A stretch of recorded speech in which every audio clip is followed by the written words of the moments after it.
हे ब्रह्मन् सावाज्ञया तस्य गुणान् गृहीते करौ च तत्कर्म करौ मनश्च स्मरेत् वसन्तं स्थिरजङ्गमेषु शृणोति तत्पुण्यकथा।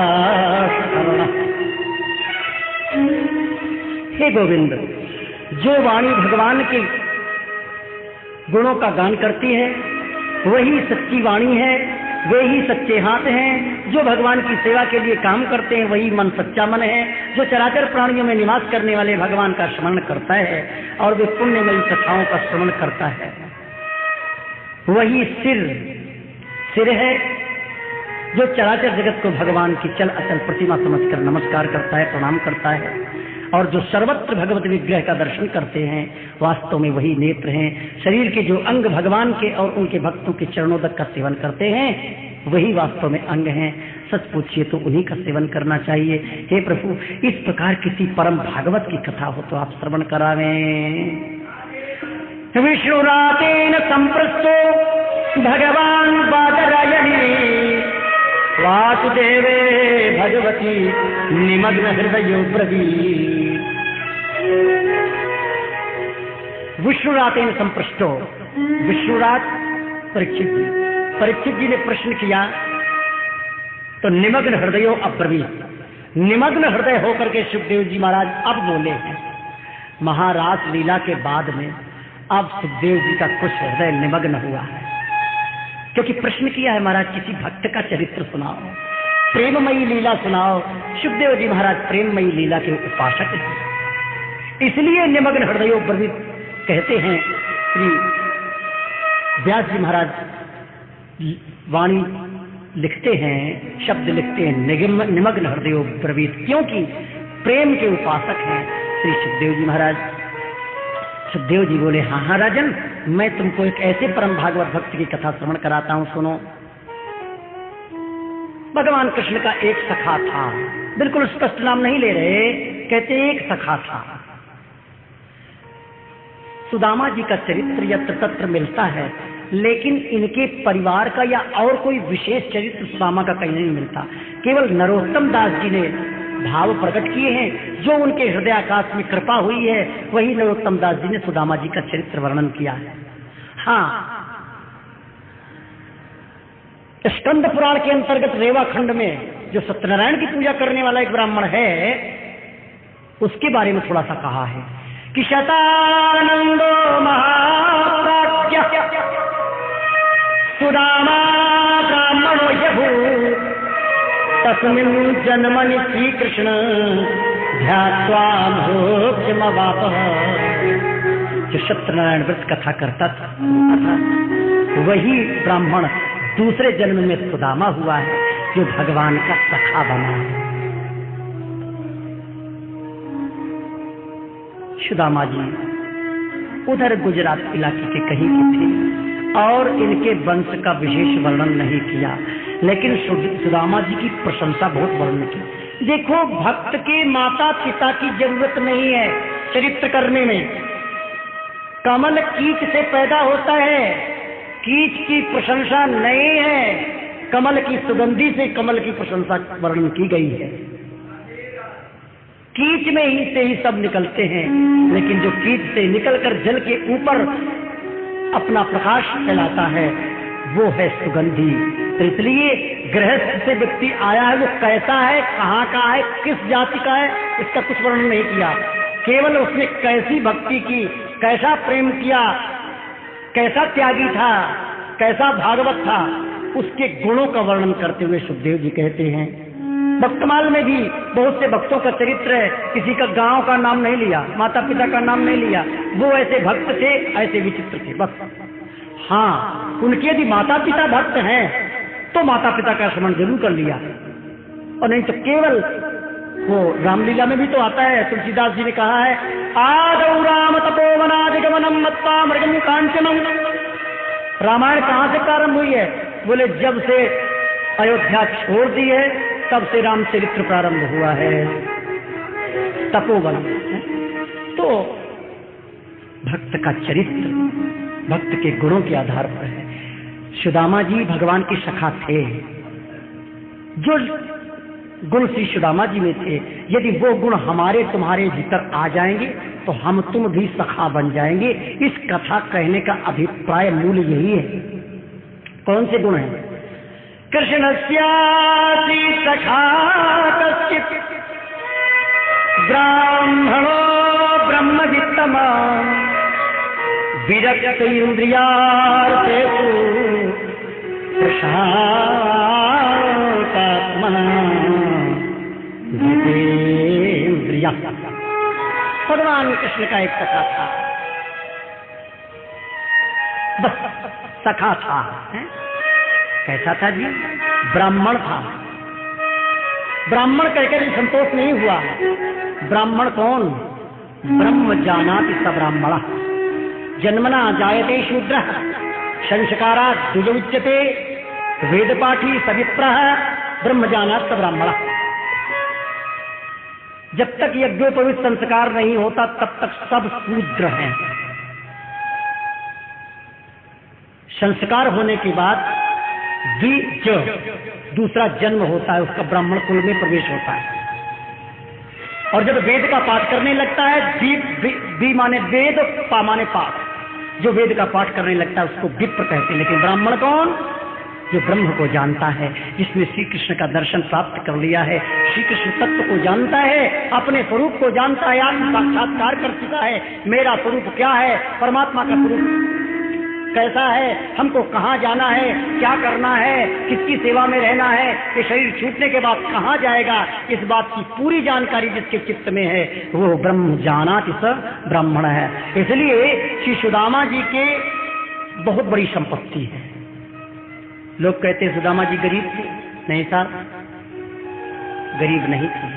सुदामा जी बहुत बड़े संपत्तिवान थे। ब्रह्म वित्तमः, ब्रह्म रूपी संपत्ति जो है ठाकुर जी के नाम स्मरण रूपी संपत्ति है। संत कह देते हैं कभी कभी, आज 50,000 का नुकसान हो गया। बाबा सवेरे सवेरे तो लेकर के करुआ भीख मांगने जाते हो कि आधी रोटी मिल जाए, हैं? और कहते हो 50,000 का नुकसान हो गया, आ जाएंगे चोर लोग। भैया आज कोई मिलने वाले आ गए हमारे, तो उनके चक्कर में हम 50,000 नाम जप नहीं कर पाए, ये 50,000 का नुकसान। बाबा आज तो व्यापार बड़ा अच्छा चला, क्या बोले 1 लाख। 50,000 नाम जप नहीं कर पाए तो 50,000 का नुकसान। आज कोई नहीं आया, सवेरे से शाम तक ठाकुर जी की झांकी का दर्शन हुआ, ऐसे रूप का दर्शन हुआ कि आज भोजन करने का मन ही नहीं किया। कल से आज तक नाम जब चल ही रहा है, रात में भी नींद नहीं आई, बड़ा आनंद आया, बड़े अच्छे सपने दिखाई दिए। आज तो 1 लाख नाम ज्यादा जप किया है। एकादशी का दिन था, एक व्रत भी था, रात्रि में जागरण भी हो गया, व्रत भी हो गया, जप भी पूरा हो गया, दर्शन भी हो गया। आज तो बड़े आनंद की बात है, 1 लाख का फायदा हो गया, 1 लाख नाम जप किया है? ये है संपत्ति। संपत्त नारायण स्मृति ही, संपत्ति तो नारायण की स्मृति है। इस प्रकार ब्रह्म रूपी वित्त है जिनके पास, ऐसे सुदामा। सु माने सुंदर, दाम माने संपत्ति। संसार की संपत्ति से भगवत विमुखता आती है, इसलिए संपत्ति नहीं है, वो तो साक्षात विपत्ति है। कहीं श्री हरिदास नीच ज्यों आवे त्यों धन है आपन को। श्री स्वामी हरिदास जी कहते हैं किसी को 1 लाख रुपए एकदम मिल जाए ना तो समझ लो ये पैसा नहीं, ये तो काल आ गया, काल। हरे साहब, इस प्रकार सबसे बड़ी संपत्ति श्री कृष्ण स्मृति ही संपत्ति है। और कैसे हैं जी? विरक्त हैं। किससे विरक्त हैं? इंद्रियों से। इंद्रियों की लौल्यता से लालायित नहीं है।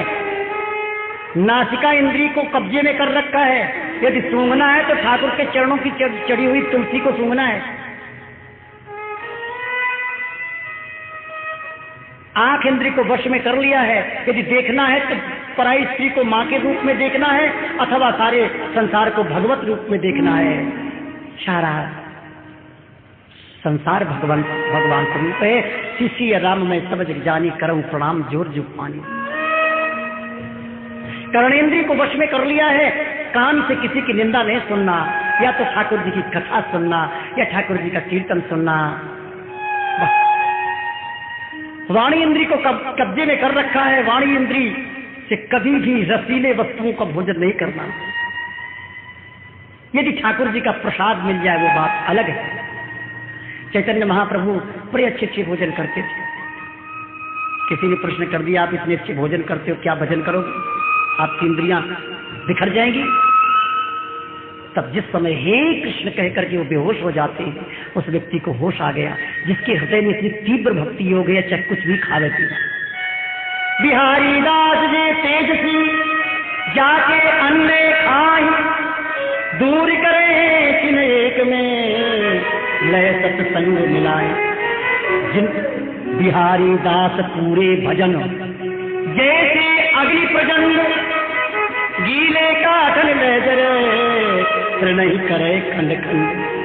बिहारी देव जी कहते हैं भैया जब अग्नि धधकती है ना, भीषण अग्नि जल रही है, उसमें कोई गीली लकड़ियां डाल दो तो वो भी जल जाती है। इसी प्रकार जिसका पूरा भजन है और पूरे भजन में यदि भोजन करते समय कोई उल्टा सीधा धोखे से कहीं से आ भी गया तो भजन के तेज से वो भस्म हो जाता है। वाणी इंद्री को कब्जे में कर रखा है। किसी को गाली नहीं देना, किसी से उल्टा सीधा शब्द नहीं बोलना, किसी को दुख न हो जाए। अपने हृदय को काबू में कर रखा है। किसी दूसरे का चिंतन नहीं करना, केवल अपने प्यारे सखा श्री कृष्ण का चिंतन करना। पैरों को कब्जे में कर रखा है। करना है तो परिक्रमा करना है। विरक्त इंद्रियार्थेषु। अब क्या कहते हैं बोले प्रशांत आत्मा। एक शांत मन वाला, एक अशांत मन वाला, एक प्रशांत मन वाला, तीन प्रकार के व्यक्ति हैं। एक का मन शांत है। कैसे?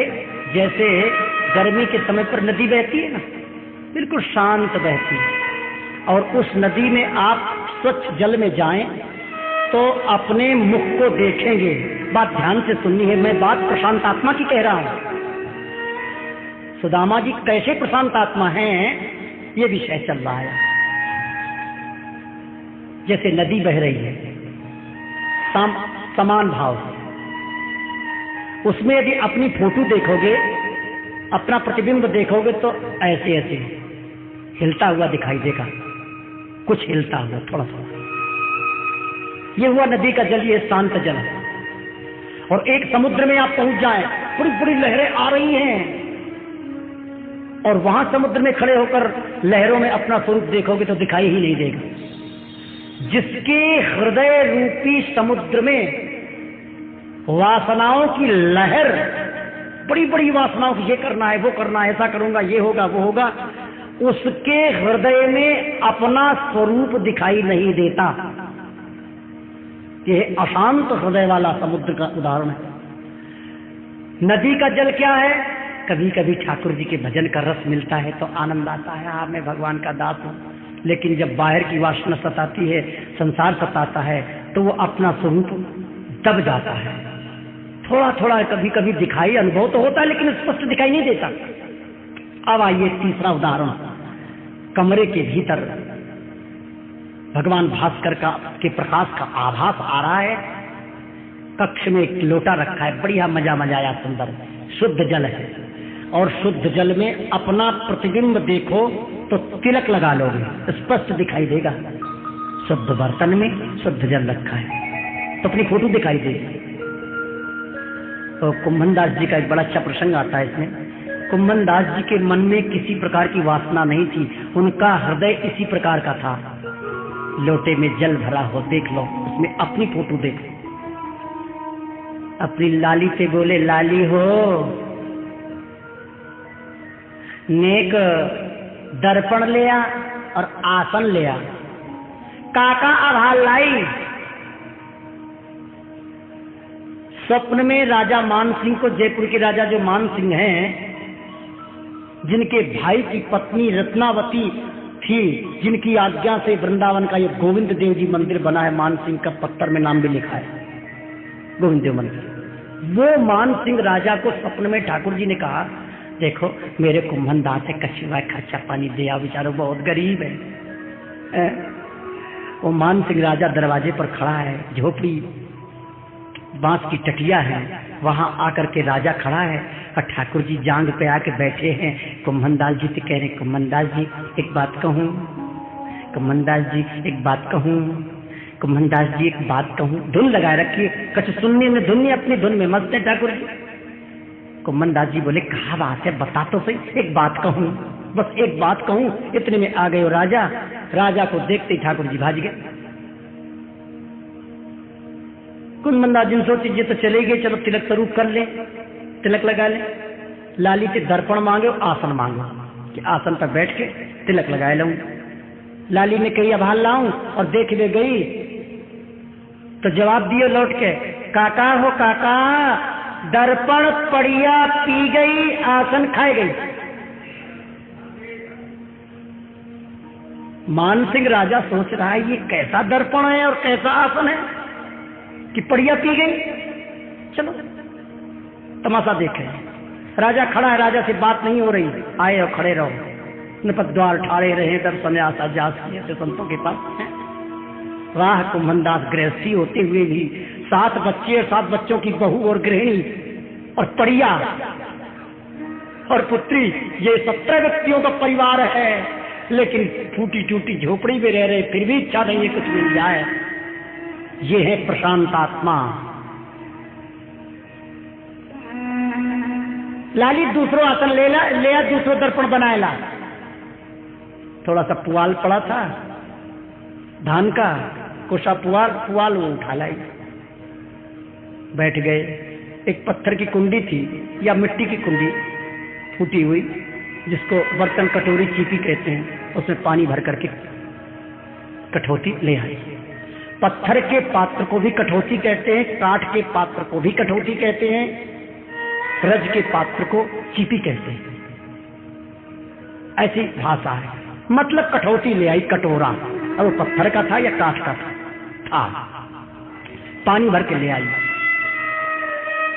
उसमें दर्पण में मुख देखा और तिलक लगा लिया और पुआल में बैठ गए। वाह कुम्भनदास जी, धन्य है साहब, तुम्हारे धैर्य की क्या पराकाष्ठा है। मान सिंह समझ गया यही है दर्पण और यही है आसन।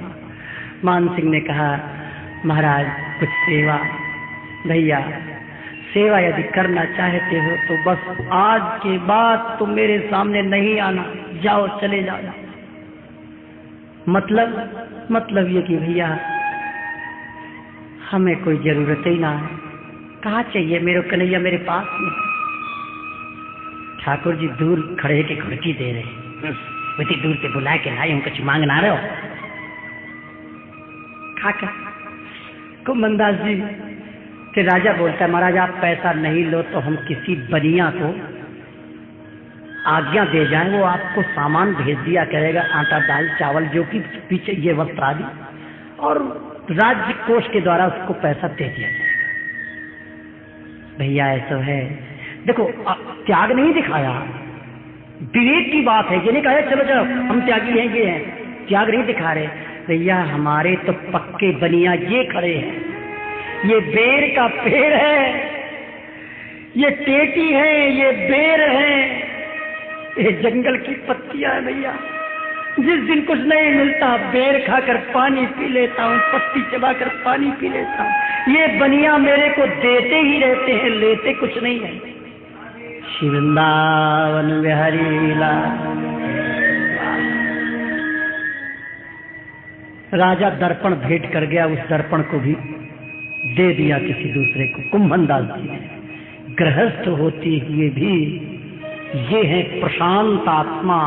यस्य सर्वे समारंभा काम संकल्प वर्जिता ज्ञानाग्निदग्ध कर्माणं तमाहु पंडितम बुधा।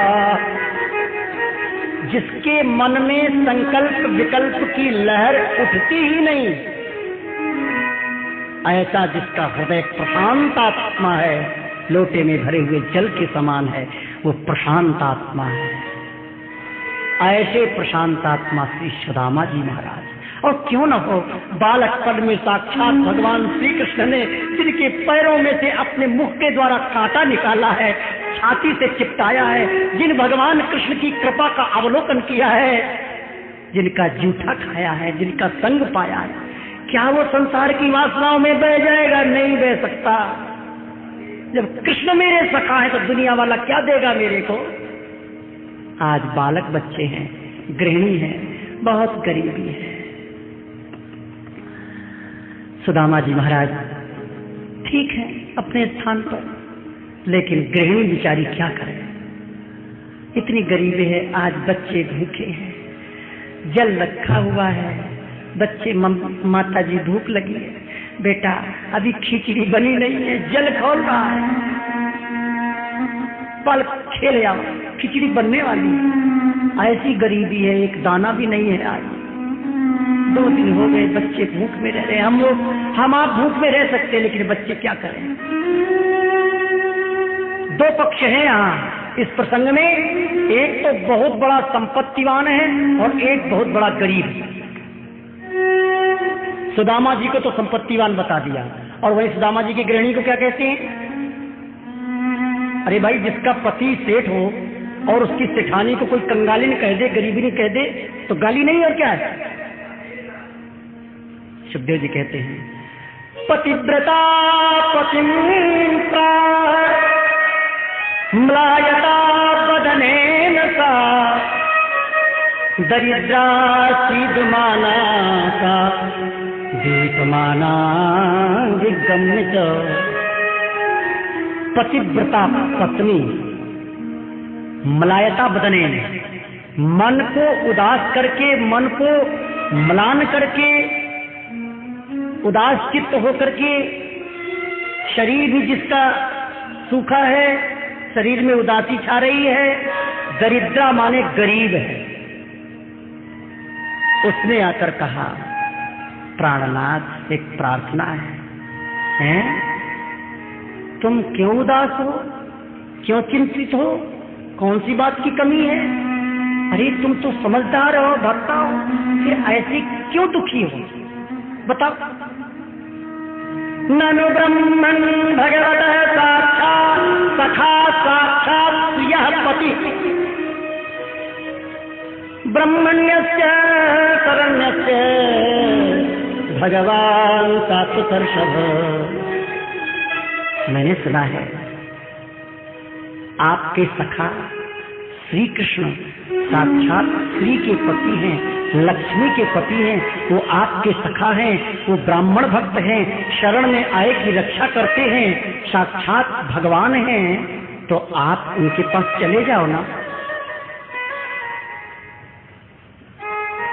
आप ही तो कह रहे थे बालकपन में हम श्री कृष्ण के साथ खेलते थे, उनके साथ पढ़ते थे, तो कृपा करके आपको प्रार्थना करती हूँ, आप भगवान के पास जाओ ना। सुदामा जी कहते हैं क्यों जाऊं भाई, कोई कारण हो तब तो जाएं, अकारण क्यों जाएं? कह देते हैं लोग, बोले क्यों आए, बोले खाने खाए, क्या बात करनी है, बोले कुछ भी बात नहीं करनी, कैसे आगे? अभी कुछ कारण हो जब भी तो जाएं, कुछ कारण तो हो। भक्तमाल में श्री प्रियादास जी ने बड़ा आनंद लिया है। ये दीनन सो हित करे धनी रहीम वे लोग, कहाँ सुदामा बापुरो कृष्ण मिताई जो।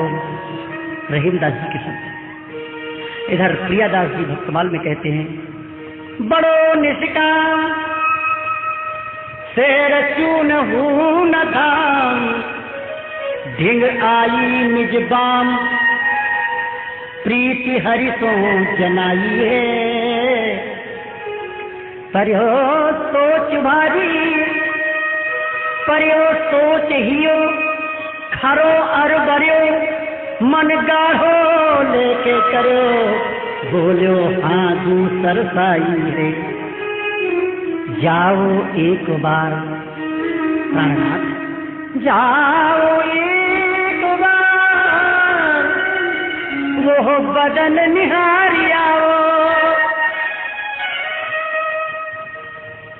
जो पे कछु लाओ पाओ मोकू सुखदाई है। कहीं भली बात सात लोक में कलंक वही है, कही बली बात। सात लोक में कलंक हुई है, जानियत याही लिए कीनी मित्रता ही है। वाह, पूछा मित्र हैं, बड़े कर्रे पड़ के बड़ी देर में। हाँ है, मतलब क्या है तुम्हारा कहने का? असमय में अकारण ही बिना मतलब में तुमने प्रश्न किया, श्री कृष्ण तुम्हारे सखा हैं क्या? अभिप्राय क्या है? कहते हैं चले जाओ, कुछ मिल जाएगा। एक मणि भी मिल गई तो जीवन भर की गरीबी समाप्त हो जाएगी। एक बार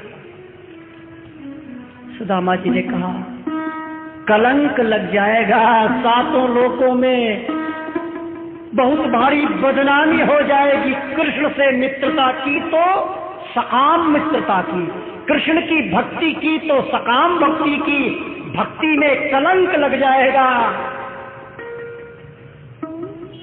भक्ति को निर्मल नहीं रखना चाहती हो, निष्काम भक्त हूं मैं, भगवान से कुछ नहीं चाहती। तुम सकामना है तुम्हारे भीतर में, तुम्हारे हृदय में संसार के प्रति कुछ संसार की भोगिच्छा है, इसलिए तुम्हारी सकाम भक्ति है। तुम दरिद्र हो, तुम कंगालीन हो, तुम गरीबनी हो। सकाम भक्ति दोषयुक्त बताई है, निष्काम भक्ति अमल है, अहेतुकी है, अहेतुकी भक्ति है, अनिमित्ता भक्ति है, अव्यभिचारिणी भक्ति है, अनन्य भक्ति है, निष्काम भक्ति।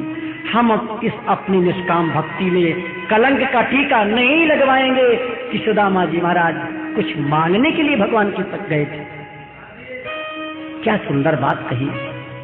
अब विचार किया सुशील,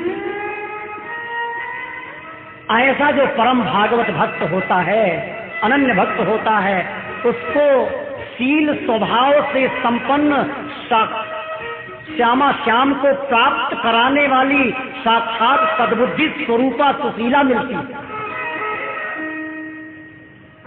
मानो की सद्बुद्धि स्वरूपा सुशीला क्या कहती है, महाराज क्या रखा है इस त्याग में, क्या रखा है इस वैराग में, क्या रखा है इस योग में, क्या रखा है इस ध्यान में, उस कर्म में। दिग्जन मन त्रिवृत विद्याम दिग्व्रतम दिग्बहुज्ञताम दिक्कुलम दिक्क्रियादाक्षम विमुखाय तो अधोक्षजे।